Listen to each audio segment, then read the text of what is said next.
আলাইকুম viewers, hobby or oil viewers. আজকে আমরা আলোচনা করব অ্যাসার্টিভ টু ইন্টারোগেটিভ। অ্যাসার্টিভ কি তোমরা এর আগের ভিডিওতে জানছো। অ্যাসার্টিভ হচ্ছে বর্ণনামূলক বা বিবৃতিমূলক, আর ইন্টারোগেটিভ হচ্ছে প্রশ্নবোধক। অ্যাসার্টিভ টু ইন্টারোগেটিভ তোমাদের আজকে আমি এতটাই ইজিলি বুঝাবো ইনশাল্লাহ, যারা 6 টু ইন্টারমিডিয়েট তারা নয়, যারা 3, 4, 5-এ পড়ো তারাও ক্লিয়ারলি বুঝতে পারবা ইনশাল্লাহ। তো বোর্ডের দিকে তাকাও, মনোযোগ দাও, ধৈর্য সহকারে ভিডিওর সামনে বসে থাকো। ওকে, দেখো, he is a good boy. পরীক্ষার মধ্যে তোমাকে এইভাবে একটা সেন্টেন্স দিবে, স্টেটমেন্ট দিবে, এটাকে তোমার ইন্টারোগেটিভ করতে হবে। এই সাইডে তোমাকে লিখে দেবে ইন্টারোগেটিভ, এই পর্যন্ত লেখা থাকবে ইন্টারোগেটিভ লেখা থাকবে। ইন্টারোগেটিভ করতে হলে তোমাকে তিনটি জিনিস লক্ষ্য রাখতে হবে। কয়টা? তিনটা। 1 নাম্বার সাহায্যকারী verb, helping verb, auxiliary verb. সাহায্যকারী ভার্ব, হেল্পিং ভার্ব বা অক্সিলারি ভার্ব তোমাকে শনাক্ত করতে হবে। সাহায্যকারী ভার্ব বা হেল্পিং ভার্ব আমরা ট্যাগ কোশ্চেন যখন আলোচনা করেছি বিস্তারিত এই সম্পর্কে আমরা পড়েছি। আবার বলছি, সাহায্যকারী verb do, does, am is are, have, has, shall, will, should, would, can, could, may, might, must, need, dare, এইগুলাই হচ্ছে সাহায্যকারী ভার্ব। আমাদের ইন্টারোগেটিভ করার সময় সাহায্যকারী ভার্বকে বাক্যের বা সেন্টেন্সের প্রথমে লিখতে হবে, 1 নাম্বার রুল। তাহলে এই বাক্যে দেখবা সাহায্যকারী ভার্ব কোনটা সেটা প্রথমে লিখবা, ইজ। এই বাক্য দেখবা অ্যাফার্মেটিভ না নেগেটিভ। আমি বলছি এই বাক্যে যদি নট থাকে, নো, নট, নেভার, এইগুলা যদি কিছু থাকে, নেগেটিভ যদি কিছু থাকে, তাহলে আর নেগেটিভ করতে হবে না। ইন্টারোগেটিভ করতে কিন্তু তোমাকে নেগেটিভ আবার করতে হবে। আবার বলছি, দেখো, সাহায্যকারী ভার্ব বাক্যের প্রথমে লিখবা, সংক্ষেপ বা শর্টকাট, শর্ট ফর্ম যেটা নটের, নট লিখবা isn't, subject he, a good boy, good boy, question mark. আবার বলছি, দেখো, মাত্র 3টি রুল। কয়টি? 3টি। সাহায্যকারী ভার্বকে প্রথমে লিখতে হবে, নটের সংক্ষেপ ফর্ম, শর্ট ফর্ম বসাতে হবে, সাবজেক্ট লিখতে হবে, সাবজেক্ট লিখতে হবে, আর যা আছে তাই বাক্যের শেষে কোশ্চেন মার্ক লিখবা। বাক্যের শেষে কি লিখতে হবে? Question mark. আবার বলছি, he is not a good boy. Interrogative করতে হবে, তাহলে আমাদের কি করতে হবে? সাহায্যকারী ভার্বকে প্রথমে লিখতে হবে। সাহায্যকারী ভার্ব কোনটা? ইজ। এবার নট ইউজ করা যাবে না, নট ইউজ করা যাবে না, নট থাকলে নট ইউজ করা যাবে না। ইজ, হি, আর যা আছে সেম, কোনো চেঞ্জ হবে না। Good boy, question mark. Question mark বাক্যের শেষে দিতে হবে, আবার প্রথমে মাঝখানে দিও না। এবার দেখো, যদি বলি he goes to school, he goes to school, interrogative করতে হবে। আমরা জানি গোস, প্লেস, প্লে, এই ভার্বের 3টা ফর্ম। কয়টা ফর্ম? 3টা। ভার্বের ফর্ম কয়টা? V1, V2, V3। যেমন গো, ওয়েন্ট, গন, সি, স, সিন, প্লে, প্লেট, প্লেট। ভার্বের ফর্ম কয়টা? 3টা। যদি এখানে দেখো যে গোস আছে, কি আছে? গোস, তাহলে অবশ্যই এর ভিতরে আমরা জানি ভার্বের প্রেজেন্ট ফর্মের মধ্যে, এই প্রেজেন্ট ফর্মের মধ্যে ডু বা ডাস থাকে, ডু বা ডাস, এর আগেও আমরা আলোচনা করেছি। আর এইগুলোর মধ্যে ডিড থাকে, কি থাকে? ডিড। তাহলে এগুলোর মধ্যে যেহেতু ডু, এই গোস, গোসের মধ্যে ডু অথবা ডাস রয়েছে, subject third person singular number, তাই অবশ্যই ডাস রয়েছে। কি লিখবো আমরা? ডাস। তার সাথে সংক্ষেপ not, doesn't he go to school. এবার তোমাকে লক্ষ্য রাখতে হবে, গোস, গোসের কারণে আমরা ডাস লিখবো, প্লেস, ডাস, এই এস থাকলে ডাস লিখবো, এস থাকলে কি লিখবো? ডাস লিখবো, অথবা সাবজেক্ট থার্ড পারসন সিঙ্গুলার হলে ডাস লিখবো। যদি থার্ড পারসন মনে না থাকে তুমি বলবা স্যার গোস, প্লেস, এইগুলা থাকলে ডাস লিখবো। সংক্ষেপ নট, হি লিখবো, যা আছে তাই লিখবো। আবার এইখানে ডাস লেখার পরে আবার কিন্তু গোস লেখা যাবে না। আমরা জানি গোসের মধ্যে ডাস আছে, গোসের মধ্যে কি রয়েছে? ডাস। ডাস বের করে আনার পরে আর ডাস থাকে না। Next, I shall play ball, I shall play ball. তাহলে শিয়ালের সংক্ষেপ রূপ কি? শান্ট। শিয়ালের সংক্ষেপ রূপ শান্ট। এস এইসে অ্যান্টি শান্ট, আই প্লে বল, এই কোশ্চেন মার্ক। আবার we shall not play ball, এখানে নট থাকার কারণে নট আর সামনে লেখা যাবে না, শুধু শিয়াল লিখতে হবে, শিয়াল উই প্লে বল, এই কোশ্চেন মার্ক। আবার বলছি they can do the work, তাহলে কি হবে, ক্যানকে বাক্যের প্রথমে আনতে হবে, can't they do the work, do the work question mark. এটা হচ্ছে সাহায্যকারী verb, can could shall will should would may might সাহায্যকারী ভার্ব সামনে আনতে হবে। তারপরে যদি বলি we played ball, past indefinite tense, played past indefinite tense, ভার্বের বি টু, ভার্বের বি টু, অবশ্যই ভার্বের বি টুর মধ্যে কি রয়েছে, ডিড, তাহলে ডিডন উই প্লে বল। আবার বলছি যদি গোস থাকে ডাস হবে, কিন্তু পরে আর গোস লেখা যাবে না, গো লিখতে হবে। প্লেট, প্লেটের মধ্যে ডিড রয়েছে, ডিড চলে গেল সামনে, তাই কখনো আর প্লেট লেখা যাবে না, প্লে লিখতে হবে, ভার্বের প্রেজেন্ট ফর্ম করতে হবে। ভার্বের ভি টুর মাঝখানে ডিড থাকে, ডিডকে সামনে নেওয়ার পরে আর ডিড থাকবে না, ভার্বের প্রেজেন্ট ফর্ম হয়ে যাবে, প্রেজেন্ট ফর্ম লিখতে হবে। ওকে, নেক্সট।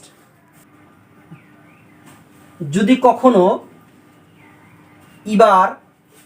নেভার থাকে অথবা নাথিং থাকে, নেভার থাকলে ইবার হবে, নেভার থাকলে কি হবে, ইবার, আর নাথিং থাকলে এনিথিং। দেখো আমরা বারবার বলছি বাক্যের মধ্যে নট থাকলে নটকে সামনে লিখতে হবে, অর্থাৎ অ্যাফার্মেটিভ থাকলে নেগেটিভ করতে হবে, অ্যাফার্মেটিভ থাকলে নেগেটিভ করতে হবে। কিন্তু এই নেভার যদি থাকে, নেভার কিন্তু নেগেটিভ, এখানে আবার কিন্তু নট সামনে ইউজ করা যাবে না। যদি বাক্যে নাথিং থাকে, বাক্যের কিন্তু সামনে আর নট ইউজ করা যাবে না, কারণ নাথিং নেগেটিভ শব্দ, নেভার নেগেটিভ শব্দ। যেমন দেখেন there was nothing to do, there was nothing to do, এই বাক্যে আমরা জানি সাহায্যকারী ভার্বকে প্রথমে লিখতে হবে, তাহলে ওয়াজ এক, 2 নাম্বার সাবজেক্টকে লিখতে হবে।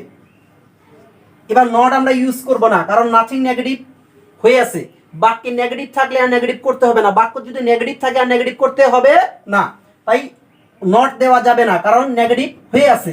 তাই ওয়াজ দেয়ার, নাথিং থাকলে কি হয়, নাথিং সমান সমান এনিথিং হবে, এনিথিং, নাথিং থাকলে anything, to do question mark.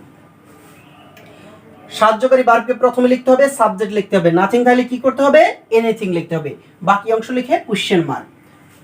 আরো সহজ রুল 2, যদি কখনো কোনো বাক্যে এভরিবডি, এভরিওয়ান, অল এই তিনটা জিনিস দ্বারা শুরু হয়, everybody, everyone, all, everybody, everyone, all এই তিনটা দ্বারা যদি বাক্য শুরু হয়, বাক্যের প্রথমে হু ডাজ নট অথবা হু ডন্ট অথবা হু ডিড নট হবে।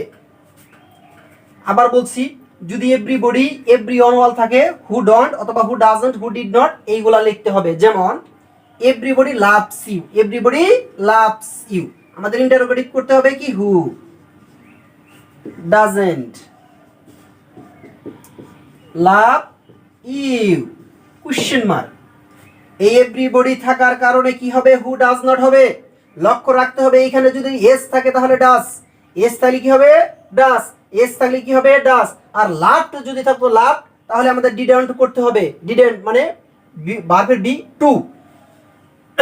আবার বলছি everybody, everyone, all, everybody, everyone, all এই তিনটা যদি কোনো বাক্যে থাকে প্রথমে হু লিখতে হবে, তারপর ডু নট অথবা ডন্ট অথবা ডিড নট, এদের সংক্ষিপ্ত রূপ লিখতে হবে আমরা, ডন্ট, ডাজন্ট অথবা ডিডেন্ট।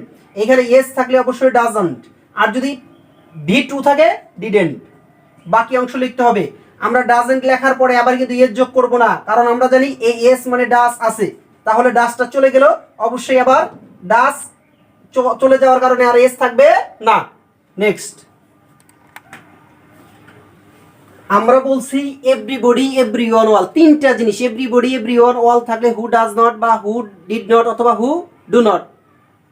যদি এভরিবডি, এভরিওয়ান, অল থাকে, who does not, who did not, who do not.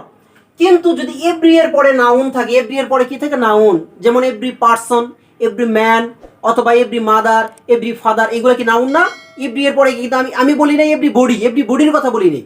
যে এভরি এর পরে যদি নাউন থাকে, এভরি মাদার অথবা এভরি ফাদার অথবা এভরি ব্রাদার অথবা এভরি ম্যান অথবা এভরি পারসন, এইগুলা যদি থাকে তাহলে আমাদের কি করতে হবে দেখেন, যদি এভরি এর পরে নাউন থাকে, এভরি এর পরে নাউন, এই ম্যান, ম্যান একটা নাউন, ম্যান কি একটা নাউন, ম্যান কি একটা নাউন, তাহলে আমাদের কি করতে হবে, দেয়ার ইজ এনি লিখতে হবে, there is any, sorry is there any লিখতে হবে, is there any, is there any.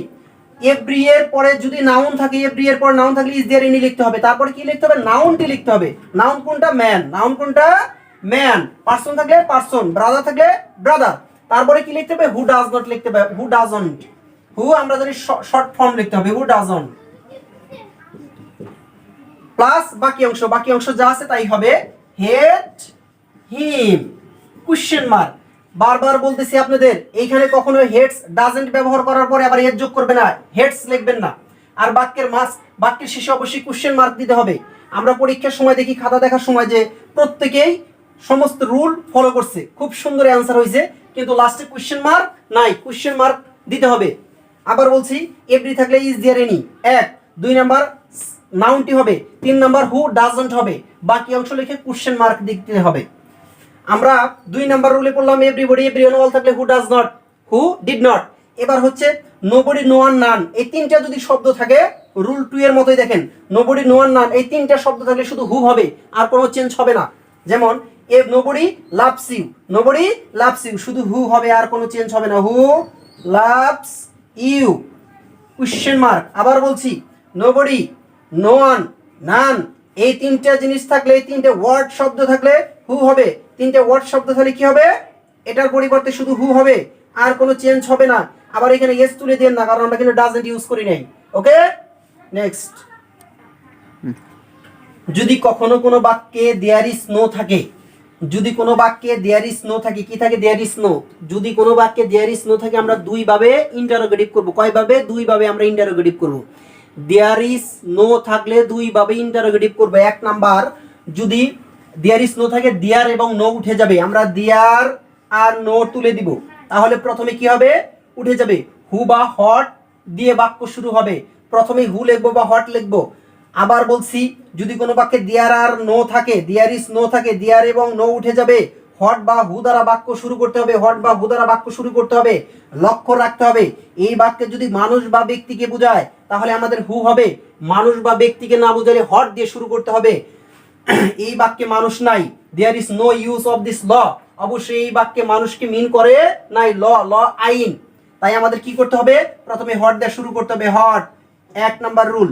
2 number কি, অথবা দেয়ার ইজ নো, আমরা এই নিয়ম পরে ইউজ করব, প্রথমেই দেয়ার আর নো উঠে যাবে, হট দিয়ে শুরু হবে, তাহলে যা আছে তাই, হট ইজ, বাকি অংশ যা আছে তাই। তবে এটা ইন্টারোগেটিভ করার সময় বাক্যটা নির্দিষ্ট করা বোঝায়, তাই অবশ্যই দি ইউজ করতে হবে। What is the use of this law, question mark. Okay, অথবা আমরা এইভাবে করতে পারি, শুধু দেয়ার ইজ নো থাকলে আমরা কি দিতে পারি, দেয়ার ইজ নো থাকলে কি দিতে পারি আমরা, ইজ দেয়ার এনি, আর কোনো পরিবর্তন নাই, is there any, is there any use of this law, use of this law, question mark. আবার বলছি, যদি কখনো বা কোনো বাক্যে দেয়ার ইজ নো থাকে তাহলে দেয়ার উঠে যাবে এবং নো উঠে যাবে, বাক্যের প্রথমে হট বা হু দিয়ে শুরু করব, হট বা হু দ্বারা শুরু করব। হট কখন বলবে, যখন মানুষকে বুঝাবে না তখন হট বসবে, মানুষ বুঝালে বা ব্যক্তিকে বুঝালে হু বসবে, আর যা আছে তাই, কোনো চেঞ্জ নেই। আবার যদি আমরা হট বা হু দ্বারা শুরু না করি তাহলে সরাসরি দেয়ার ইজ নো দিব, আর কোনো চেঞ্জ নাই, দেয়ার ইজ নো দিব। দেয়ার ইজ নো থাকলে ইজ দেয়ার এনি দিব, কি দিব, ইজ দেয়ার এনি দিব, দেয়ার ইজ নো থাকলে ইজ দেয়ার এনি দিব, বাকি অংশ লিখে question mark. Do you understand? Next, it is no use থাকলে, ইট ইজ নো ইউজ থাকলে দুই ভাবে ইন্টারোগেটিভ করা যায়, ইট ইজ নো ইউজ থাকলে দুই ভাবে ইন্টারোগেটিভ করা যায়। ইট ইজ নো ইউজের পরিবর্তে আমরা is there any use, is there any use, অথবা হয় দিয়ে বাক্য শুরু করবো, আর কোনো চেঞ্জ হবে না। ইট ইজ নো ইউজ থাকলে is there any use, is there any use, অথবা আমরা হয় দিয়ে বাক্য শুরু করব, আর কোনো চেঞ্জ হবে না। তবে হয় এর পরে ভার্বের প্রেজেন্ট ফর্ম হবে, ভার্বের কি হবে, প্রেজেন্ট ফর্ম হবে। যেমন দেখেন, ইট ইজ নো ইউজ, আমরা ইট ইজ নো ইউজের পরিবর্তে কি লিখবো, ইজ দেয়ার এনি ইউজ, অথবা কি লিখবো, হয় লিখবো, হয় লিখি আমি, দেখেন হয়, অথবা ইজ দেয়ার এনি ইউজ, যে কোনো একটা লিখতে পারেন। হয়, হয়ের পরে কি হবে, হয়ের পরে মূল ভার্ব হবে মেমোরাইজ, মেমোরাইজ, আইএনজি উঠে যাবে, আইএনজি উঠে যাবে, ভার্বের প্রেজেন্ট ফর্ম হবে why memorize answer, question mark, why memorize answer, question mark, আর কোনো চেঞ্জ হবে না। যদি কোনো বাক্যে it does not matter, is does not matter থাকে, শুধু হট দো হয়, কি হবে, হট দো। যেমন দেখেন it does not matter, it does not ম্যাটারের পরিবর্তে আমরা কি লিখবো, শুধু হট দো লিখবো, আর কোনো চেঞ্জ হবে না। ইট ডাজ নট ম্যাটারের পরিবর্তে কি লিখবো, হট দো লিখবো, আর কোনো পরিবর্তন হবে না। ছোট্ট ভাই বোনেরা আমার, আজকে অ্যাসার্টিভ টু ইন্টারোগেটিভ পুরো আলোচনা, ওয়াল আলোচনা শেষ, আর আলোচনা নেই। আমার আলোচনাতে যদি কোনো একটি রুল তোমাদের বোধগম্য না হয় কমেন্ট করে জানাবা। আর আমার চ্যানেল, আমার ভিডিও, আমার ক্লাস তোমাদের ভালো লাগলে সাবস্ক্রাইব করবা, বেশি বেশি শেয়ার করবা। আল্লাহ হাফেজ।